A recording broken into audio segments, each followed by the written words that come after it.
أعوذ بالله من الشيطان الرجيم.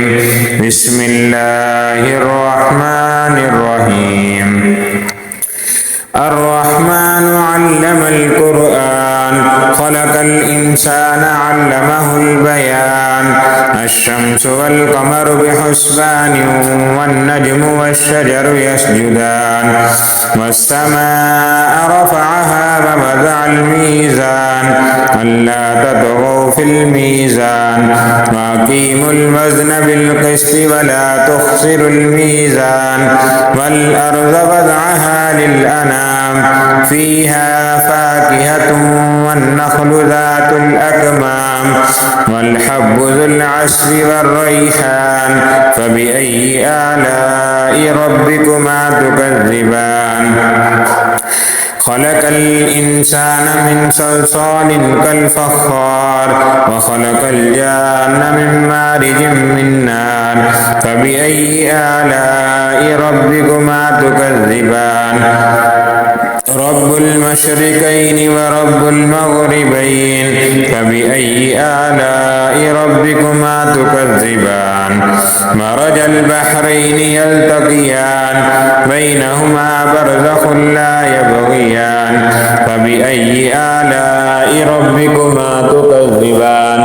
يخرج منهما اللؤلؤ والمرجان فبأي آلاء ربكما تكذبان.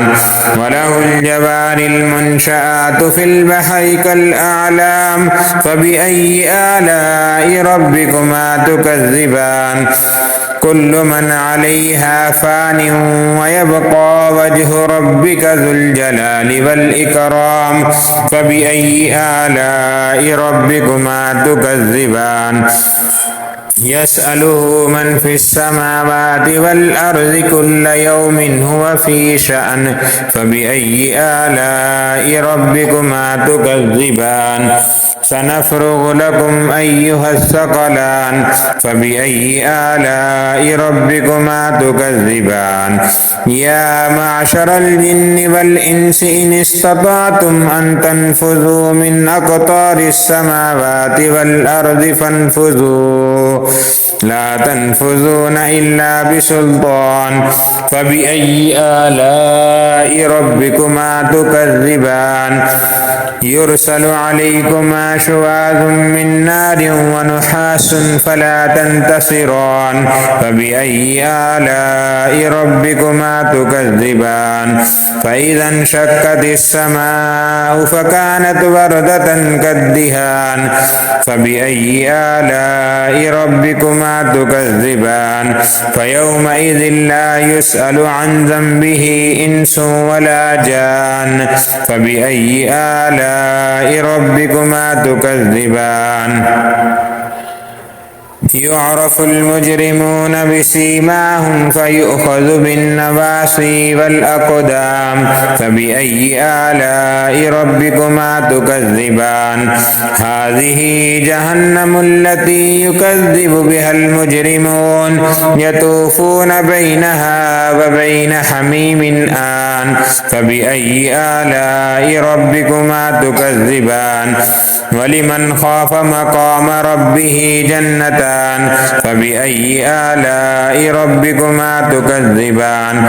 ذواتا أفنان فبأي آلاء ربكما تكذبان. فيهما عينان تجريان فبأي آلاء ربكما تكذبان. فيهما من كل فاكهة زوجان فبأي آلاء ربكما تكذبان. متكئين على فرش بطائنها من استبرق وجنى الجنتين دان فبأي آلاء ربكما تكذبان. فيهن قاصرات الطرف لم يطمثهن إنس قبلهم ولا جان فبأي آلاء ربكما تكذبان كأنهن الياقوت والمرجان فبأي آلاء ربكما تكذبان هل جزاء الإحسان إلا الإحسان فبأي آلاء ربكما تكذبان ومن دونهما جنتان فبأي آلاء ربكما تكذبان مدهامتان فبأي آلاء ربكما تكذبان فيهما عينان نضاختان فبأي آلاء ربكما تكذبان فيهما فاكهة ونخل ورمان فبأي آلاء ربكما تكذبان فيهن خيرات حسان فبأي آلاء ربكما تكذبان حور مقصورات في الخيام فبأي آلاء ربكما تكذبان لم يطمثهن إنس قبلهم ولا جان فبأي آلاء ربكما تكذبان متكئين على رفرف خضر وعبقري حسان فبأي آلاء ربكما تكذبان تبارك اسم ربك ذي الجلال والإكرام آمنت بالله صدق الله العظيم.